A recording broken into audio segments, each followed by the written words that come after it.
This is especially to you Protestant fundamentalists who dabble in prophecy and the coming of Christ. So this is especially for you. A few years back, I was on the internet, and I can't remember how I came across David Maines and his one television broadcast. David Maines, the founder of 100 Huntley Street.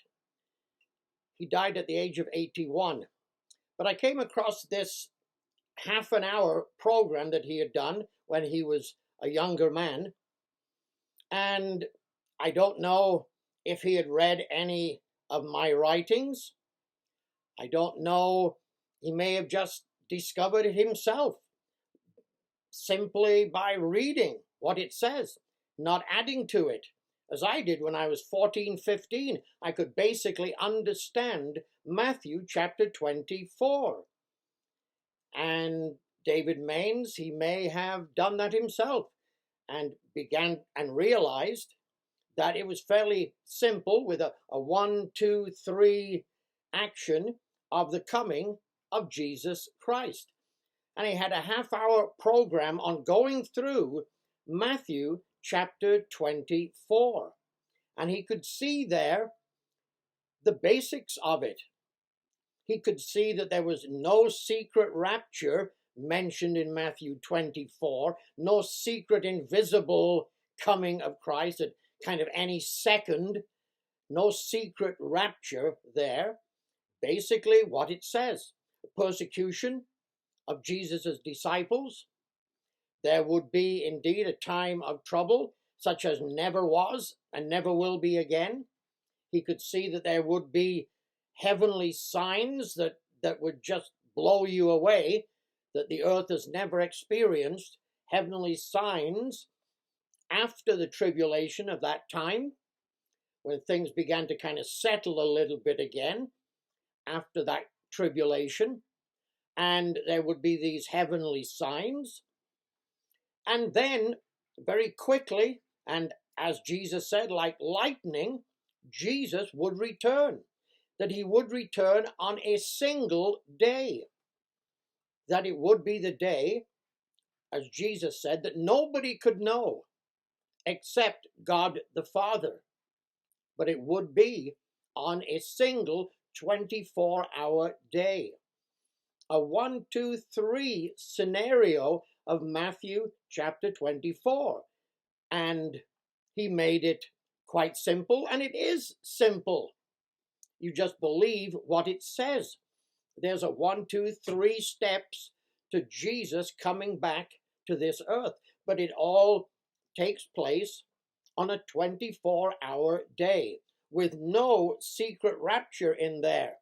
David Maines did not talk about a secret rapture.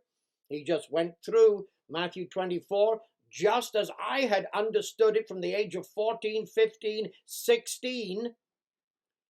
You just read it and let each fall into place, each event fall into place, and it's there.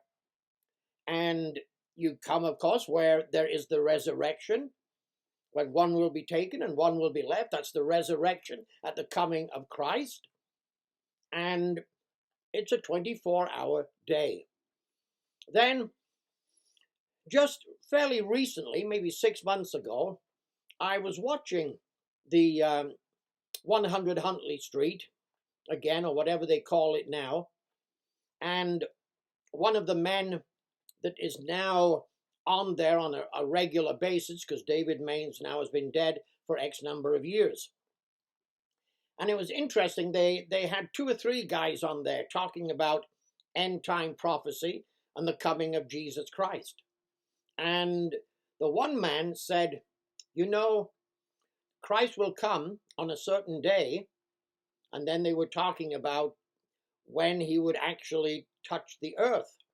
And this one man said, well, you know, David Maines, he taught and believed that Jesus would touch the Mount of Olives on the day that he came.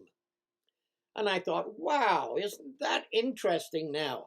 Not only did David Maines understand Matthew chapter 24, but he also believed that Jesus would touch the Mount of Olives on the day, that one single day that he would return, his feet would touch the Mount of Olives. And that is correct also. And I thought, wow, the guy again must have realized that you put Zechariah 14 with Matthew 24, and Jesus comes to fight those around Jerusalem. Revelation 16, we know it as the Battle of Armageddon, to fight the nations around Jerusalem. And David Maines could see that, and he must have also seen that in that same chapter it says that one day known to the Lord, and in that day his feet will touch the Mount of Olives. And I thought, well, that is something, isn't it? A Protestant fundamentalist, as David Maines was, but he could understand Matthew 24, Zechariah 14, and he could put it together, and it was a 1, 2, 3 scenario of how it would take place when Christ comes, the resurrection, the angels sent forth, gathered together on the sea of glass in the clouds. It's the wedding ceremony, the wedding feast, but they're together with Christ then. 1 Thessalonians 4, 13 to 18, they're with him on the sea of glass. The marriage supper of the Lamb takes place. Everybody's having a wonderful, wonderful time during those 24 hours. But within that 24 hours, Jesus and the saints will come down from the clouds, come down from the sea of glass, come down from the wedding celebration, the wedding feast, and come down and destroy the armies that are destroying the earth. Indeed, fight the battle of Armageddon, destroy the beast power, destroy the armies from the east, and Jesus will indeed be king of the earth.